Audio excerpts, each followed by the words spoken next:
Hi! Okay, so, just to throw anyone's doubts about the season away, I am not a hired critic, nor do I have any obligation to give a biased opinion about the Dragon Prince. Nor would I make this video purposefully positive for views, because, to be honest, negative reviews would probably do better anyway. With that out of the way, however, Season 6 of The Dragon Prince is, in my opinion, the best season ever made by a long shot. Nothing even comes close. Not even the original 3 seasons can compete with the mastery of storytelling and excellence showcased in Season 6. Everything about it was incredible. Before we continue, if you enjoyed this video, please subscribe and join my TDP Discord server. This video is spoiler-free and will only serve as a guide for what you can expect from Season 6. If you think this video will grant you early clips or spoiler content beyond what has already been officially released, then you're out of luck. I am sorry. I am not doing that. So, with all that out of the way, let's begin with the basics. The story itself was absolutely masterful, as we knew it would be. But it wasn't just masterful for its own season. In my personal opinion, Season 6 carries Season 4 and Season 5's mediocre and good writing respectively up to the level of masterful. Basically, Season 6 is carrying Season 5 and 4 with how good it was written. Beyond some minor things like travel distances and whatnot being traversed way quicker than normal, in the grand scheme of everything, who the hell cares about travel time, damn it?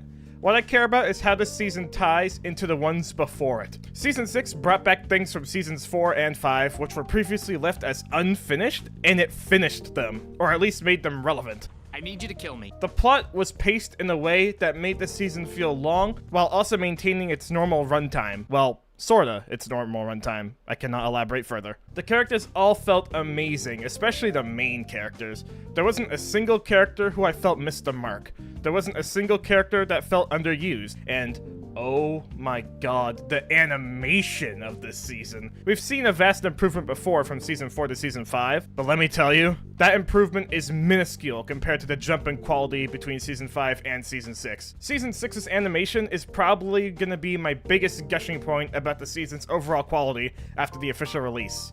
It was effing beautiful on every single scene. Bardell, the animation company that animates TDP, all need raises for how good this season looked. Now, let's focus on more specific things. I'd like to talk about the maturity level of this season. There were rumors floating about regarding the age rating needing to be increased, and let me tell you, I can absolutely see why. This season didn't even feel like a kid's show anymore. It didn't have any of the childish humor that the other seasons had, like poop jokes, but it was still hilarious in all of the right ways. But more than that, it felt deep. It was a deep season. A lot of information fed to us with a very serious undertone, and all at once. The undertone that fun and games are a thing of the past. It's time for things to get serious. It's time for things to get real. And this was portrayed the best by the absolutely incredible voice acting. Like, fellas, we know how talented some of these voice actors are, but this season brought out everyone's best performances. I would like to give an honorable mention to Raquel Belmont, the voice actor for Claudia, and Paula Burrows, the voice actor for Rayla and Callum. Both of these voice actors stepped up their games immensely this season. Both give gut-wrenching line deliveries in ways we haven't heard from them before, especially Raquel. Moving on from the maturity level, let's talk about Rayla. You know me, I had to mention them at some point. I cannot say much, but what I can say is, no crumbs were left behind. All of their moments felt so realistic and natural, so sweet yet so mature, so them. They felt right this season in every way possible, and their bond plays a much bigger role in this season than anyone could have expected. Beyond being just a romantic bond, their relationship actually contributes to the story, and this story wouldn't be able to progress without it. Which, in my opinion, makes their story much better and a lot less intrusive to other important plots because, well, it has to be the plot this time. This is good because the fandom has always been sort of split between Rayla and the rest of the story. Some see Rayla as an irrelevant side story to the major plot, but in this season, Rayla contributes heavily to the plot, so perhaps this will help bridge that gap between the fandom. I can only hope. This season has pretty much everything. It has the perfect amount of Rayla, perfect amount of Sunfire plot, perfect amount of Mage Fam, or what remains of it at least. Everything is perfect. The Celestial Elves were an absolutely amazing and mysterious inclusion. I've loved them so much, and their role in the story was absolutely amazing. They felt so right to be a part of the show. I had my doubts when we first heard of them in Season 5, but let me tell you, those doubts can be put to rest. They were incredible.